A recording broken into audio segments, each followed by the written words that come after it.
Pemirsa, kita lanjutkan dialog. Saya masih bersama analis politik UIN Syarif Hidayatullah, Adi Prayitno, serta dosen FISIP Universitas Diponegoro, Wahid Abdul Rahman. Tapi sebelum kita mulai atau lanjutkan diskusi, saya ingin memutarkan hasil quick count Pilkada Jawa Tengah dari sejumlah lembaga survei. Yang pertama sekali dari Carta Politika, pasangan Andika Hendy meraih 41,56%, sementara Lutfi Yassin 48,44%, indikator 41,69%, selisih tipis, tapi kemudian Lutfi di sini 58,31, agak tinggi. Lembaga survei atau LSI 40,62, Lutfi Yassin 59,38, dan Saiful Mujani Research and Consulting 40,84% untuk Andika Hendy dan 59,16 untuk Lutfi Yassin. Saya ingin ke Mas Wahid. Mas Wahid, apa yang Anda baca dari sini? Mas Wahid, silakan. Ya, memang tentang selisihnya jadi cukup lebar ya Mbak, dibandingkan dengan hasil survei di akhir Oktober saya kira ya. Nah ini tadi beberapa faktor yang kita sudah diskusikan. Tapi selain itu saya juga melihat bahwa memang di 3 debat yang dilakukan oleh KPU itu kelihatan sekali bahwa Pak Lutfi dan Gus Yassin itu coba masuk ke segmen pemilih yang rasional dengan program-program populis yang memang bahasanya mudah dicerna, Mbak. Nah, contoh saja misalnya berkaitan dengan kartu zilenial untuk generasi Z dan milenial yang punya berbagai macam akses terhadap program. Contoh itu. Kemudian berkaitan dengan penyelesaian asuransi gratis kesehatan. Banyak sekali program-program populis yang kemudian itu menambah efek elektoral untuk pasangan 02 ini. Nah, selain itu tadi Mbak, aspek bagaimana mengelola relawan dan jaringan di luar mesin partai. Nah ini kelihatan betul saya kira di Jawa Tengah begitu masif, baik itu jaringan relawan yang dulu merupakan bagian dari Pak Prabowo maupun bahkan kemudian sejak Pilpres 2019 itu masih berlanjut. Termasuk kemudian jaringan Kiai Santri yang begitu masif dan ini yang tidak ada di pasangan Pak Andika dan Mas Sedan Biadi. Oke, saya ingin ke Mas Adi.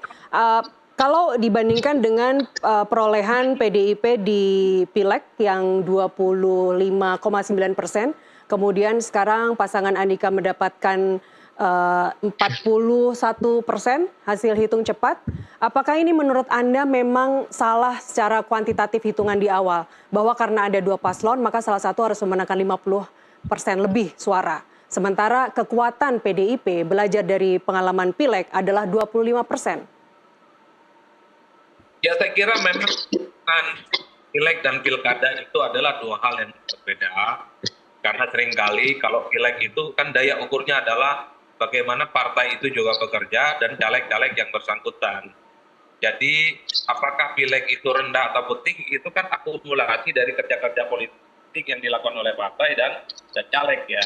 Sementara dalam Pilkada itu kan murni figur yang kemudian menjadi magnet.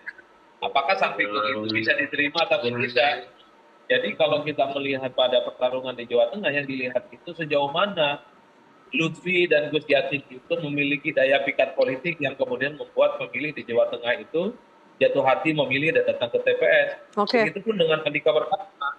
Saya kira memang karena kehadirannya itu akan mampu melipat gandakan mesin politik PDIP di Jateng yang dinilai memiliki basis massa yang cukup ideologi dan militan, atau justru sebaliknya tidak bisa menyalip apa yang sudah dilakukan oleh Peter Yassin. Kalau belajar dari survei di awal-awal Oktober dan November, Mas Adi, SMRC tadi misalnya yang sudah kita putarkan kan Rambo selalu leading meskipun tipis begitu ya dari Ahmad Lutfi. Tapi bukankah ada sesuatu yang extraordinary, hanya ada sesuatu yang luar biasa yang bisa mengubah perolehan suara atau elektabilitas mereka menjadi, kita tentu masih menunggu hitung manual KPU, tapi apa sesuatu yang luar biasa itu terjadi kalau menurut Anda bisa memutarbalikkan fakta? Ya tentu Mbak, kalau kita melihat survei-survei yang lain, kan ada juga yang memang mengurutkan Lutfi dan Taj Yassin. Selisihnya signifikan.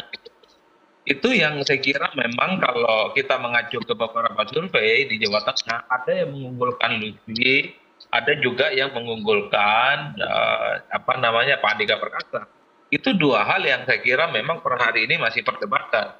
Siapa yang sebenarnya lebih akurat dan sebenarnya siapa yang lebih terukur. Tapi terlepas dari survei ya, survei ini kan sebenarnya peta politik yang dinamis yang saya kira dalam setiap hari, bahkan dalam setiap minggu, kekuatan politiknya itu akan berubah. Oleh karena itu, kalau ditanya apa sebenarnya yang kemudian membuat ada elemen of surprise sehingga Lutfi dan Tas Yassin itu menang, ya bagi saya karena memang mesin politik di Jawa Tengah, Kimplas itu ya solid dan cukup masif gitu ya. Mereka bekerja secara maksimal. Sepertinya memang mereka melipat gandakan daya juang mereka untuk merebut banteng yang mungkin menurut Kimplas itu tidak sekuat itu. Misalnya diukur ketika Pilpres PDIP kalah di Jawa Tengah, kalahnya juga cukup signifikan. Nah yang kedua harus diakui Andika Perkasa ini sebenarnya memiliki daya ungkit elektabilitas yang cukup signifikan. Kalau dibayangkan hanya dalam waktu 2 bulan misalnya elektabilitasnya versi quick count itu 41%. Saya bisa membayangkan Pak, kalau pilkada ini diundur 2 bulan lagi, bukan tidak mungkin Andika Perkasa itu akan menjadi yang pemenang. Tapi karena pilkada kampanyenya cuma 2 bulan, sehingga Andika Perkasa itu tidak punya waktu lagi untuk meningkatkan elektabilitas mereka. Jadi itu yang menurut saya menjadi sebab. Oke. Yang ketiga ya tentu bahwa Lutfi ini adalah kadernya Gerindra dan sudah mendapatkan endorsement terbuka dari Prabowo Subianto yang saya kira membuat bagaimana mesin politik Kimplas itu tidak boleh tidak Lutfi adalah harga mati untuk dimenangkan karena endorsement Prabowo Subianto bagi saya itu semacam fatwa politik yang kemudian membuat mesin-mesin Kimplas itu tak ada pilihan lagi bagi mereka untuk memenangkan Lutfi di Jawa Tengah. Saya kira di situ komentar saya, Mbak. Baik, Mas Wahid, menurut Anda apakah pilkada kali ini khususnya di Jateng telah gagal dalam menerapkan politik desentralisasi karena yang muncul adalah bukan orang-orang pilihan dari masyarakat, representasi dari masyarakat, tapi merupakan permainan dari elit partai yang di Jakarta? Ya, saya melihatnya dua figur Pak Andika dan Pak Ahmad Lutfi maupun Gus Yassin dan Pak Hendi itu adalah figur-figur terbaik yang memang layak, Pak. Jadi kalau kemarin ada istilah perang bintang atau Liga Champions ya itu betul dan ini berkah saya kira bagi masyarakat Jawa Tengah ya. Ya. Dan secara kalau kita ukur dari perspektif pengalaman kemudian kemampuan ini bukan orang-orang yang instan. Jadi prosesnya mereka juga meniti karir di dunia masing-masing cukup panjang ya baik di militer, kepolisian maupun di dunia politik itu semuanya bagus saya kira ya. Nah, timbang memang bagaimana nah, saya juga perlu satu hal highlight ya berkaitan dengan bagaimana budaya politik Jawa ya Mbak. Ada istilah konsep mikul gur mendem jero itu bagi masyarakat Jawa sangat betul-betul diperhatikan Mbak. Nah ini yang berkaitan dengan Pak Jokowi. Nah bagaimanapun kemudian Pak Jokowi memang ada kekurangan ya. Nah kekurangan ini dalam konteks masyarakat Jawa itu yang dimaafkan begitu. Dan inilah yang kemudian menyebabkan semakin tingginya preferensi pemilih melihat dukungan Pak Jokowi, tetapi kemudian yang kurang suka, yang punya pandangan negatif, dan memang agak menjauh dari paslon 02. Tetapi ini yang kemudian gagal. Nah, termasuk kemudian isu-isu negatif di media sosial. Misalnya dalam konteks Rambo versus Sambo, itu yang kemudian di counter dengan bukan Sambo loh, tapi Jenderal Sugeng loh. Nah, ini hal-hal semacam ini yang dalam perspektif masyarakat Jawa mungkin beda cerita ya kalau di DKI. Beda cerita itu merugikan atau menguntungkan? Beda cerita itu menguntungkan atau merugikan yang Rambo dan Sambo itu? Iya, di awal itu sangat merugikan Pak Ahmad Lutfi saya kira, tetapi kemudian terus begitu berjalan dan counter wacana itu terjadi sehingga relatif di akhir-akhir awal-awal November itu sudah tidak begitu kuat, apalagi kemudian di debat terakhir saya kira ya Pak Lutfi menegaskan bahwa beliau bukan Sambo loh, tetapi punya keteladanan pada Jenderal Sugeng loh. Ini juga penting ya. Nah, tadi jadi memang isu-isu negatif yang ada di media sosial yang memang sebagian besar menyerang Pak Lutfi dan Gus Yassin itu kemudian dalam perspektif budaya politik Jawa itu relatif bisa adem itu bisa meredah di samping kemudian ada counter wacana dari Baik. Pak Ahmad Lutfi sendiri ya. Baik, kalau boleh saya simpulkan, menurut Anda Mas Wahid, artinya counter argumen dalam hal ini selama masa kampanye kemarin yang dilakukan oleh pasangan Andika itu masih belum menyentuh kejiwaan masyarakat Jawa? Iya, di media sosial memang bisa dikatakan beliau menang ya. Wacananya cukup kuat ya. Tetapi kemudian di level grassroots yang real ini yang kemudian tidak kurang begitu nyambung. Nah, ini karena banyak aspek termasuk tadi ya perspektif budaya politik Jawa ini. Ya. Nah, Sebenarnya tidak kemudian ya. Kalau itu tergambar di media sosial, sebenarnya itu secara kuantitatif juga ditunjukkan dalam survei-survei pada periode Oktober dan November, bukan? Jadi tidak hanya yang muncul dalam percakapan di media sosial saja. Jadi pertanyaan saya sebenarnya tadi sama seperti yang saya sampaikan ke Mas Adi Praitno. Ada peristiwa extraordinary apa sebenarnya yang bisa membalikkan angka secara kuantitatif tadi? ya, saya kira di awal November, Mbak, sampai dengan 27 itu bagaimana mesin politik dan efek kandidat itu begitu masih bekerja, Mbak.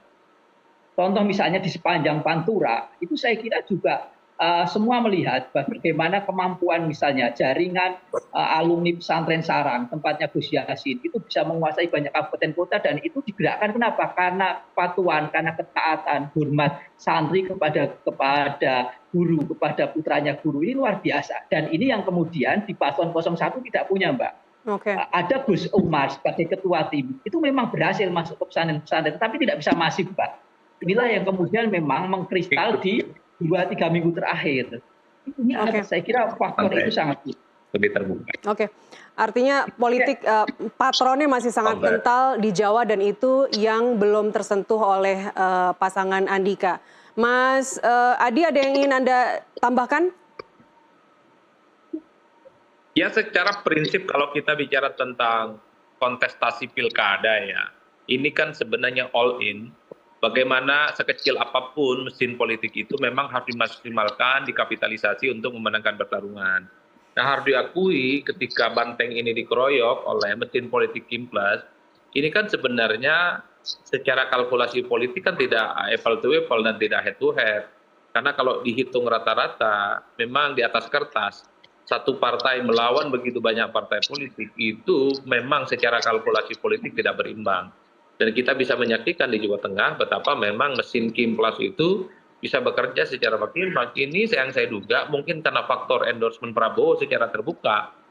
Saya justru melihat di Jawa Tengah itu adalah faktor dukungan Prabowo terbuka itu yang saya kira membuat partai-partai koalisi melipat gandakan dan memaksimalkan kerja-kerja politik mereka. Karena apapun, Lutfi ini adalah kader Gerindra yang saya kira menjadi pertaruhan politik bagi Gerindra untuk dimenangkan. Bahkan kalau kita melihat sosok Prabowo Subianto memberikan video statement, meminta kepada warga Jawa Tengah misalnya memilih Lutfi dan Taji Yassin, ini kan adalah pertaruhan politik yang tidak main-main. Bagi Prabowo tidak mungkin memberikan endorsement politik kalau yang diusung itu tidak bisa dipastikan untuk memenangkan pertarungan. Dan terbukti juga di mana-mana yang di-endorse Prabowo secara terbuka ya, termasuk di Banten, itu juga mudah menangkan pertarungan. Bahkan Andra Soni di Banten yang awalnya tidak diperhitungkan mampu mengalahkan basis politik dinastinya Bu Airin Nahmidiani ya. Jadi ini yang saya kira memang kalau mau ditanya soal elemen of surprise-nya adalah bagaimana Prabowo Subianto secara gestur politik, secara magnet politik membuat partai-partai pendukung Lutfi dan Tahi Yassin itu tak ada pilihan lagi bagi mereka. Kuncinya adalah menang, menang, dan menang. Dan pada saat yang bersamaan, mesin politik PDIP itu tidak sekuat yang dulu, karena sedikit banyak pemilih PDIP ikut Jokowi, dan pada saat yang bersamaan juga misalnya Pak Andika itu telat dipromosikan sebagai calon gubernur di Jawa Tengah, sehingga tidak cukup waktu misalnya untuk menebalkan keunggulan dibandingkan dengan Lutfi dan Taji Yassin gitu ya. Yang saya kira ini terakumulasi ketika ada quick count yang ditampilkan, selisihnya cukup signifikan. Ya. Melampaui 6-7%. Jadi ini yang saya kira memang harus menjadi evaluasi bersama. Ya. Ya bahkan kalau jujur Mbak, bagi saya ini juga tidak terlepas karena dari PDIP itu yang tak lagi jadi partai penguasa. Jadi biasanya partai-partai yang tak lagi jadi penguasa, daya tawar politiknya secara perlahan akan berkurang. Dan di berbagai pilkada secara serentak nasional, saya kira kantong-kantong dan basis-basis yang dimiliki oleh partai-partai tertentu itu kan satu persatu rontok. Kita bisa cek kita bisa cek kan di Depok kandangnya PKS rontok juga oleh Sekda yang saat itu kebetulan juga adanya Gerindra. Itu menjadi nyata.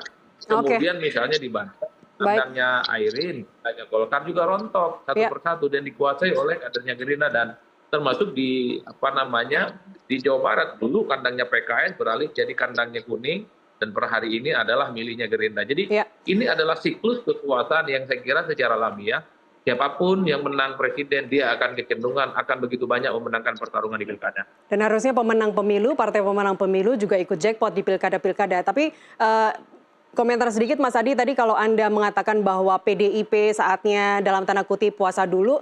Kalau saya mengutip pernyataan Pak Hasto Kristianto tadi berdasarkan rekapitulasi sementara itu sebenarnya PDIP juga sebenarnya masih berjaya begitu loh. Dari 9 provinsi sekarang justru menang 14. Dari yang dulunya kader 5 sekarang ada 9. Jadi ada peningkatan dan setelah ini kita lanjutkan diskusi apakah PDIP memang benar-benar keok di seluruh Indonesia, di seluruh di pilkada ini, atau sebenarnya masih ada sisa-sisa kejayaan yang masih bisa dipertahankan. Mas Adi, Mas Wahid, kita kembali usai jeda pariwara berikut, pemirsa tetaplah bersama kami.